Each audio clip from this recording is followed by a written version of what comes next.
Science chapter 1 آج ختم ہو جائے گا. دا ویکیوم فلاسک، جس کو آپ تھرموس فلاسک بھی کہتے ہیں، جس میں آپ چائے وغیرہ مہمانوں کو دیتے ہیں. ٹھیک ہے جی، یہ جو ہے ادھر پڑا ہوا ہے اس کو. تو یہ کیسے کام کرتا ہے، یہ کیسے چیزیں گرم رکھتا ہے، اس کے اندر کیا ہوتا ہے، یہ آج ہم پڑھیں گے. اس کے اندر کیا ہوتا ہے جی؟ اس کے اندر ایک شیشہ یا گلاس ہوتا ہے. ٹھیک ہے، اس کے اندر اور باہر کی جو سرفیس ہوتی ہے وہ سلور ہوتی ہے. ٹھیک ہے، تو سلور سرفیس آپ کو پتہ ہے کہ بیڈ پور ایبزاربر اور پور ایمیٹر ہوتا ہے. ٹھیک ہے نا، تو جو بھی چیز گرم ہے اس کی ہیٹ یہ ایبزارب نہیں کر سکے گا، اور اگر کچھ تھوڑی بہت ایبزارب کر بھی لی تو باہر کی طرف بھی سلور ہے تو یہ باہر کی طرف اس کو ایمٹ نہیں کر سکے گا، تو ہیٹ اندر ہی رہے گی، باہر نہیں جا سکے گی. تو یہ شیشے کی گلاس کا یہ اس میں سلور سرفیس اندر اور باہر ہے. پھر جناب اس میں کیا ہے، گیپ ہے. شیشے کا جو بوتل ہے اندر گیپ ہے، ہوا ہے، اور ہوا آپ کو پتہ ہے کہ ہوا گڈ انسولیٹر ہے، ہوا بھی ہیٹ کو ٹریول نہیں کرنے دیتا. اوپر جو سٹاپر ہے یہ بھی پلاسٹک کا ہوتا ہے، اور پلاسٹک بھی اچھا انسولیٹر ہے، یہ بھی ہیٹ کو جانے نہیں دیتا. تو یہ اس میں خوبیاں ہوتی ہیں. ان خوبیوں کی وجہ سے یہ پانی کو، چائے کو گرم رکھتا ہے، ٹھنڈی چیز کو ٹھنڈا، گرم چیز کو گرم رکھتا ہے. دا ویکیوم اور thermos flask can keep drinks hot اور کولڈ فار آورس. چیزوں کو ٹھنڈا اور گرم گھنٹوں تک رکھ سکتا ہے. The flask has a number of features which reduce the rate at which heat flows in اور آؤٹ آف اٹ. نہ ہیٹ اندر جا سکتی ہے، نہ اندر سے ہیٹ باہر جا سکتی ہے. ٹھیک ہے جی، اس کے لیے اس کے اندر بہت سارے فیچرز ہوتے ہیں، بہت ساری خوبیاں ہوتی ہیں. The stopper reduces heat loss by convection and conduction. Stopper جو ہے وہ کنڈکشن اور کنویکشن کے ذریعے ہیٹ کا جو لاس ہے، ہیٹ کا جو نکلنا ہے باہر یا باہر سے اندر آنا، اس کو روکتا ہے. کنویکشن کیا ہے جی؟ کہ گرم چیز اوپر کی طرف جائے گی اور باہر نکلے گی، تو وہ روکے گا اسٹاپر اس کو. ٹھیک ہے جی. Space between the walls has the air removed so heat loss by convection and conduction is reduced. بیچ میں جو اسپیس ہے اس میں سے ایئر ریموو کیا جاتا ہے، تو اس میں ایئر ہوتا نہیں ہے. سوری، میں نے ابھی پڑھا کہ اس میں ایئر ہے، اس میں ایئر نہیں ہوتا. تو کنویکشن اور کنڈکشن کے ذریعے تو یہاں پر بھی ہیٹ لاس نہیں ہو سکتا، سائڈوں پہ اور نیچے، کیونکہ ایئر ریموو کیا جاتا ہے. ٹھیک ہے. The silver lining of the walls reduce heat loss by radiation. اور یہ جو سلور کلر ہم نے دیا ہوا ہے اس کے اندر اور باہر، یہ ریڈیشن کے ذریعے ہیٹ لاس کو روکتا ہے، کیونکہ یہ پور ایبزاربر ہے، پور ایمیٹر ہے سلور کلر.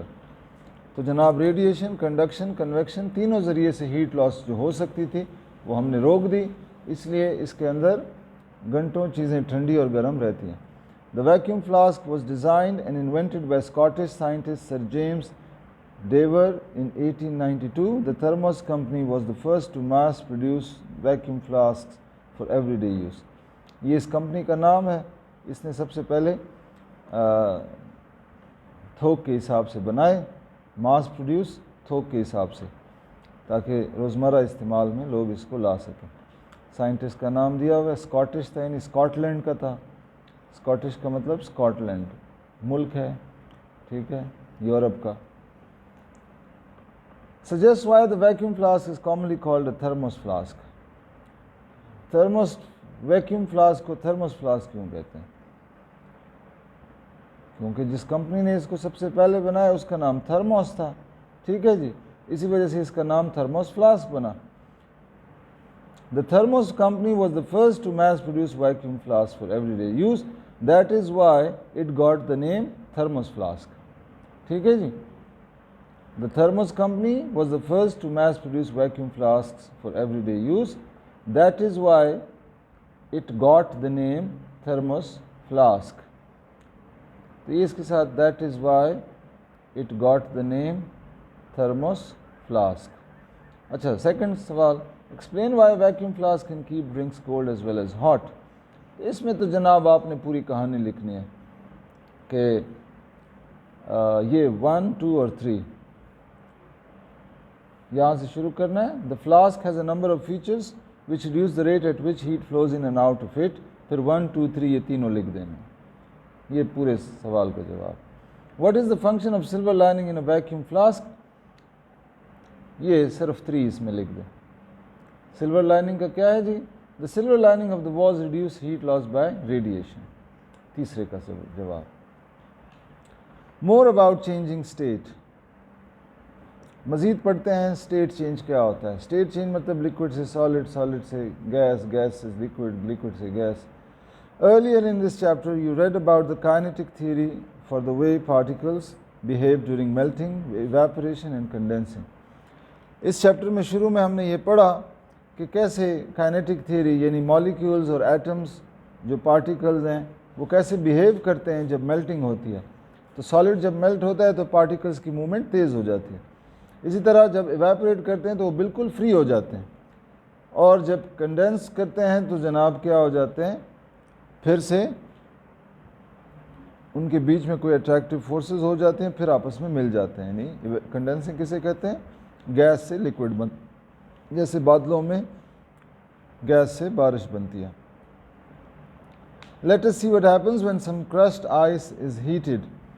اب یہ برف لیا ہم نے اسٹرر یعنی اس کو گرم کرنے کے لیے, اس کو ہلانے کے لیے. اسٹر کا مطلب ہلانا, تو اسٹرر کہتے ہیں ہلانے والی چیز. اسٹر کا مطلب ہلانا. ایک تھرمومیٹر ہے اور نیچے سے ہیٹ دے رہے ہیں ہم اس کو, ہیٹ. اب برف کو ہیٹ دیں گے تو پہلے کیا ہوگا, برف میلٹ ہو جائے گی. پھر مزید ہیٹ دیں گے تو وہ کیا ہو جائے گی, بھاپ بن جائے گی. جب میلٹ ہو کے پانی بن جائے گی تو پانی کے بعد پھر اس نے بھاپ بننا ہے, اسٹیم بننا ہے. تو پہلے میلٹنگ ہوگی پھر ایواپوریشن ہوگی. ٹھیک ہے, تو یہ دونوں کام ہوں گے. The ice is gently warmed until it melts. The heat is then turned up until the water begins to boil. The temperature is taken every 30 seconds from start to finish. تو پہلے اس کو تھوڑی تھوڑی ہیٹ دے کے melt کریں گے, پھر مزید ہیٹ دے کے اس کو بوائل کریں گے. The water in this puddle will soon disappear. یہ پڈل جو ہے بارش کے بعد جو کھڈوں میں پانی بھر جاتا ہے, یہ تھوڑے دنوں بعد ختم ہو جاتا ہے, غائب ہو جاتا ہے. کیوں؟ ایواپوریٹ ہو جاتا ہے. یہ بخارات بن کے اوپر چلا جاتا ہے. ٹھیک ہے, ایواپوریٹ ہو جاتا ہے. تو یہ گراف بنے گا جناب. یہ ٹیمپریچر ہے اور نیچے ہاریزونٹل لائن پہ آپ کی کیا ہے جی, ہیٹ ہے. ٹھیک ہے, آپ ہیٹ دیے جا رہے ہو, ٹیمپریچر بڑھ رہا ہے. شروع سے دیکھیں, اوریجن سے نیچے, یہاں سے اوریجن سے دیکھیں. پہلے ٹیمپریچر کیا تھا, -30. جہاں -30 لکھا ہوا ہے وہاں سے ہم نے اس کو ہیٹ دی تو یہ آئس تھا. جب 0 پہ پہنچا, 0 تک اس کا ٹیمپریچر کم ہوا, بڑھا. ٹیمپریچر بڑھتا رہا, ہیٹ دیتے رہے, ٹیمپریچر بڑھتا رہا. اس کے بعد جب ہیٹ دیتے رہے تو سٹیج 2 پہ آپ دیکھیں ٹیمپریچر نہیں بڑھ رہا. ہم ہیٹ دے رہے ہیں لیکن ٹیمپریچر نہیں بڑھ رہا, 0 پہ ہی ٹھہرا ہوا ہے. اس کے بعد پھر ٹیمپریچر بڑھنا شروع ہوا سٹیج 3 پہ, لیکن جب سٹیج 4 پہ پہنچا تو پھر جناب اس کا ٹیمپریچر 100 پہ رک گیا. کافی ٹائم تک ہم ہیٹ دیتے رہے. آگے آپ دیکھو واٹر سٹیم مکس جہاں لکھا ہوا ہے, تو ایک ہی ٹیمپریچر ہے 100. ہیٹ ہم دے رہے ہیں لیکن ٹیمپریچر نہیں بڑھ رہا. اس کے بعد پھر جناب جہاں سٹیم لکھا ہوا ہے وہاں پھر ٹیمپریچر بڑھنا شروع ہوا, اوپر کی طرف ٹیمپریچر بڑھ رہا ہے. اسٹاپ کرو. -30 سے ہم ہیٹ دے رہے ہیں, یہ ہیٹ ہے, یہ ہیٹ ہم دے رہے ہیں. ٹھیک ہے, جیسے یہ گراف آگے جا رہا ہے اس کا مطلب ہیٹ مزید آپ دیے جا رہے ہیں. یہ ٹیمپریچر ہے, ٹیمپریچر بڑھ رہا ہے, ہیٹ دے رہے ہیں, ٹیمپریچر بھی بڑھ رہے ہیں. یہ بات تو سمجھ میں آتی ہے. اب ہم ہیٹ دے رہے ہیں اور ٹیمپریچر نہیں بڑھ رہا. اس کی وجہ کیا ہے کہ یہاں پر آئس واٹر بن رہا ہے. جتنی ہیٹ ہم دے رہے ہیں وہ ہیٹ کہاں استعمال ہو رہی ہے, ٹیمپریچر بڑھانے میں نہیں استعمال ہو رہی, وہ اسٹیٹ چینج میں استعمال ہو رہی ہے. وہ آئس کو واٹر میں بدلنے کے لیے استعمال ہو رہی ہے, اس لیے اس کا ٹیمپریچر ایک جگہ پہ رک گیا تھوڑے وقت کے لیے. تو یہ جو ہیٹ ہے یہاں سے لے کے یہاں تک, یہ ہیٹ کون سی ہیٹ ہے, جو آئس کو واٹر بنا رہی ہے. یعنی اسٹیٹ چینج ہو رہا ہے یہاں پہ. یہاں پہ کیا ہو رہا ہے, سالڈ سے لکوڈ بن رہا ہے, آئس واٹر بن رہا ہے. تو یہ جو ہیٹ ہے یہ اسٹیٹ کو چینج کرنے میں لگ رہی ہے, ٹیمپریچر بڑھانے میں نہیں لگ رہی. جب اسٹیٹ چینج ہو گیا پھر پانی گرم ہو رہا ہے, پانی گرم ہو رہا ہے. اب یہاں پر پہنچ کے 100 پہ پہنچ کے اب مزید ٹیمپریچر اب آگے نہیں بڑھ رہا. اس کی وجہ کیا ہے؟ یہاں پر بھی اسٹیٹ چینج ہو رہا ہے. یہاں پر بھی کیا ہو رہا ہے؟ State change. کیا اسٹیٹ چینج ہو رہا ہے؟ یہاں تو سالڈ سے لکوڈ بن رہا ہے پہلے میں ادھر, اور یہاں کیا ہو رہا ہے؟ لکوڈ سے گیس. یہاں واٹر اسٹیم بن رہا ہے. جب اسٹیم بن گیا سارا واٹر, پھر ٹیمپریچر رائز ہونا شروع ہوا. ٹھیک ہے جی, چلو. What does the graph show? The heat energy is raising the temperature of the ice up to 0 degree Celsius. Melting point تک ice پہنچا. Melting point پہ stage 2 پہ کیا ہوا؟ Here there is very little temperature rise. یہاں temperature نہیں بڑھ رہا. Heat energy is being used to allow water molecules to break away from their fixed positions to the ice. In the ice, the solid is turning into liquid. تو stage 2 پہ کیا ہو رہا ہے؟ The solid is turning into liquid. Temperature نہیں بڑھ رہا کیونکہ سالڈ لکوڈ میں چینج ہو رہا ہے. تو ٹیمپریچر ہیٹ جو ہے ساری ادھر لگ رہی ہے, سارا زور یہاں لگ رہا ہے. اسٹیج 3 پہ کیا ہو رہا ہے؟ Heat energy is raising the temperature of the water up to 100 degree Celsius. پھر وہ بوائلنگ پوائنٹ تک اس کا ٹیمپریچر بڑھا دے گا اسٹیج 3 پہ. اسٹیج 4 پہ پھر ٹیمپریچر رک جائے گا کیونکہ the liquid is changing into a gas. Here there is no temperature rise. یہاں بھی ٹیمپریچر نہیں بڑھ رہا. ہیٹ انرجی کہاں یوز ہو رہی ہے؟ allowing to break water molecules to break free completely. وہ پانی کے مالیکیولز پہ زور لگا رہی کہ بالکل فری ہو جائیں تاکہ لکوڈ گیس بن جائے.